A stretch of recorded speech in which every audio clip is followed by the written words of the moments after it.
El matutino alternativo está diseñado para personas como tú. Sintonízanos. Esa discusión sobre la posibilidad de transformar el Congreso en uno que sea unicameral se produjo tímidamente en el contexto de la reforma constitucional del año 2010.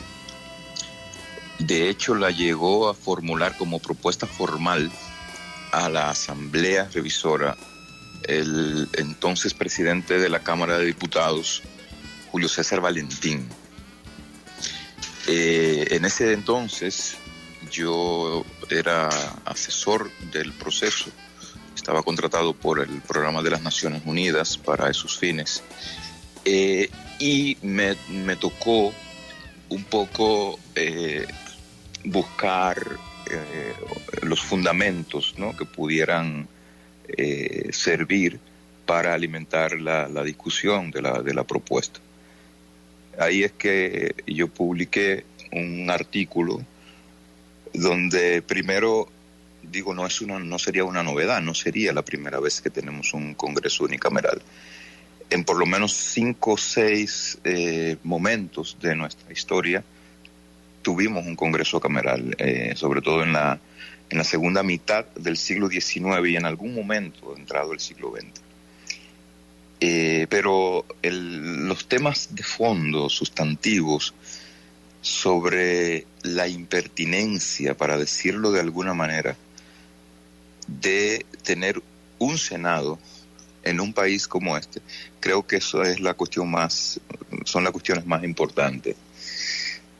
Hay 2 situaciones históricas que le prestan fundamento a la existencia de una Cámara Alta o de un Senado. En primer lugar, un Estado federal donde cada Estado echa un pulso con el gobierno central o con las instituciones del gobierno central para no perder poder en la distribución federal de las cuotas de poder. Entonces tenemos un Estado como Estados Unidos, donde ese era el gran tema de la discusión constituyente, era cómo a los pequeños estados se les garantizaba poder. Bueno, pues a todo el mundo se le va a reconocer 2 curules en el Senado de la República. Y así todos tendrán igual representación, independientemente de la densidad poblacional de los estados. Lo cual plantea un problema de asimetría y que también atenta contra un principio básico de la democracia, según el cual una persona, un voto. Pero eso es otra cosa. Y la otra cuestión es los regímenes parlamentarios emergencia del constitucionalismo moderno, que estaban asentados explícitamente sobre la base de que no todos somos iguales.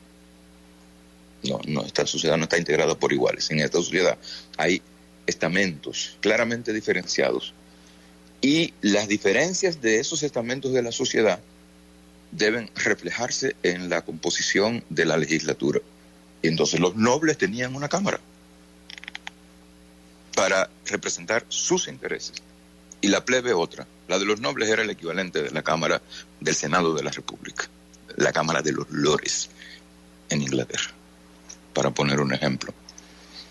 Entonces, ninguna de esas 2 situaciones históricas, que son las que han explicado la pertinencia de la existencia de una Cámara como el Senado de la República, existían ni existen en la República Dominicana. Somos una república de 48.400 y pico de kilómetros cuadrados, cuyo ordenamiento constitucional parte de la premisa de que todos somos iguales ante la ley. Si no necesitamos, no tenemos pequeños estados que necesiten reconocimiento de cuotas de poder en la legislatura. Pero además hay una tercera cuestión que la han estudiado los economistas de la teoría de la elección social aplicada al diseño de las instituciones y a los procesos de toma de decisiones en las instituciones. Es decir, el consenso cuesta, estipulado. Hay un libro clásico de Buchanan que se llama El costo del consenso. Tomar decisiones cuesta mucho en el Estado, en todas partes, pero en el Estado cuesta mucho. Cuando tú tienes que pasar por el filtro de dos instancias legislativas muy numerosas, decisiones clave de política pública, tú estás elevando el costo de la política y lo estás elevando de manera considerabilísima. Es una razón adicional que yo pienso que debería en algún momento llevarnos a plantearnos seriamente, y lo quiero subrayar, la cuestión de la composición del Congreso en la República Dominicana. Yo creo que nosotros bien podríamos avanzar a un Congreso unicameral con una cantidad fija de legisladores. O sea, al final es la población a nivel de los gobiernos locales, es decir, de los municipios, que es el criterio para la determinación de la cantidad de diputados, lo que le da sustancia realmente a la distribución geopolítica relacionada con el votante en el país. O sea, esa es mi opinión sobre esa cuestión. Hay un argumento, Cristóbal, que me parece como de academia, de exquisita academia, que cuando uno ve estas cosas dice, pero ojalá pudiéramos teorizar siempre así. Y es que un Congreso unicameral afectaría el contrapeso democrático. Entonces, cuando uno conoce, ve, sabe cómo se maneja el primer poder del Estado, aunque le encante teorizar, le encanta el derecho constitucional, el devenir jurídico, uno sonríe y piensa en lo que importa la realpolitik versus la institucionalidad, porque yo quiero que me expliquen cuál es el contrapeso de nuestros congresos, no importa cuál que sea, si en ocasiones ocurre lo que sabemos que ocurre en relación al Ejecutivo, a sus designios y en el abandono del congresista de su lugar, de su comarca, de su municipio, de su provincia. ¿Qué dice don Cristóbal al respecto? Fíjese, si uno mira la composición actual de las cámaras legislativas, con lo que se va a encontrar es con que el mayor nivel de pluralismo y por tanto las mayores probabilidades de ejercicio del control en el proceso de adopción de leyes se encuentra en la Cámara de Diputados. Es decir, salvo que se trate de leyes orgánicas, el gobierno puede en el Senado de la República pasar cualquier ley. Y si le damos 3 años atrás, hasta el año 2002, de 3 años atrás hasta el año 2002, es decir, desde el 15 de agosto del 2020 hasta el año 2002, lo que teníamos era un partido en el gobierno, eso incluyó 2 años del PRD, con 29 y en su momento 31 senadores. ¿Cuál es el contrapeso que puede hacer una Cámara controlada en términos tan absolutos por un partido político? Ninguno. Donde había un nivel de pluralismo, incluso entonces significativo, era en la Cámara de Diputados. Fíjese que Leonel Fernández tiene que salir a pactar con Miguel Vargas Maldonado, porque en la Cámara, no en el Senado, en la Cámara, no tenía la posibilidad de conseguir los votos suficientes para la reforma constitucional del año 2010. Es que si no lo tiene no puede gobernar, es simple, no puede gobernar. no puede gobernar. Otra cosa es que tenga el dominio. Esa es una discusión que se da muchísimo en los regímenes parlamentarios. ¿Qué es lo que se evita en los regímenes parlamentarios a toda costa? Que tú tengas mayoría absoluta. Porque si tienes mayoría absoluta, entonces hay un problema. Pero se necesita, o sea, en un estado, en un régimen de gobierno republicano, las posibilidades de gobernabilidad pasan por la cohabitación, por un nivel razonable de cohabitación entre ejecutivo y legislatura, porque si no, la gobernabilidad está en riesgo. Eso es una verdad como un puño, por mucho que le cueste entenderlo a muchos demócratas.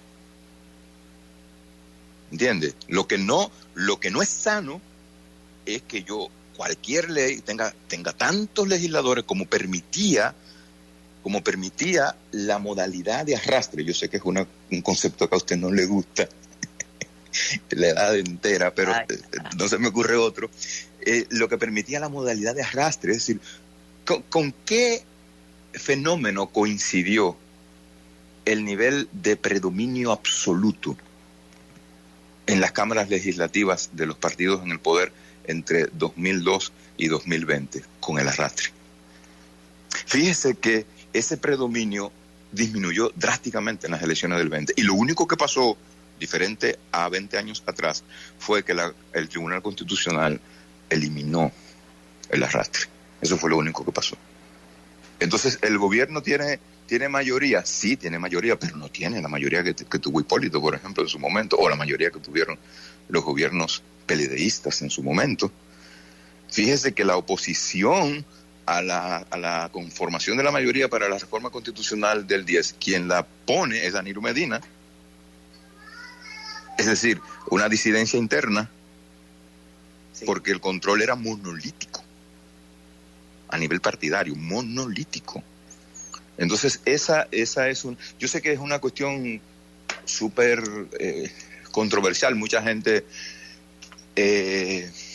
vive en el idilio de que lo correcto, lo adecuado sería que si tú tienes el gobierno no tengas el control del Congreso. Si tienes el gobierno no tienes el control del Congreso, no vamos a tener gobernabilidad. Simple. La experiencia es demasiado avasalladora en favor de esa proposición. La propuesta del senador Antonio Marte, en la medida en que implican una reforma constitucional, van a tener mucha dificultad para materializarse, incluso para poder discutirse formalmente. Cada día parece más complejo el panorama para sacar adelante una iniciativa que implique la reforma constitucional. Imagínense si la propuesta oficial del gobierno del presidente Luis Abinader en las últimas semanas ha caído en una especie de somnolencia, sí, de silencio. Imagínese la propuesta del senador Antonio Marte. Yo no la veo en este momento como una propuesta viable. Y quiero reiterar, yo estoy en lo que tiene que ver con el tema del Congreso y de la especie de frisamiento de la composición de la legislatura que está planteando. Estoy totalmente de acuerdo. En su momento, reitero, yo espero que podamos ponernos los pantalones largos en la Asamblea Revisora para abocarnos a un debate a conciencia sobre la pertinencia de seguir teniendo un Congreso bicameral en la República Dominicana. Pero creo que el timing no favorece la iniciativa del legislador Antonio Marte. Síguenos en las redes sociales y suscríbete a nuestro canal de YouTube. Recuerda que el Matutino Alternativo no es otro más, es diferente.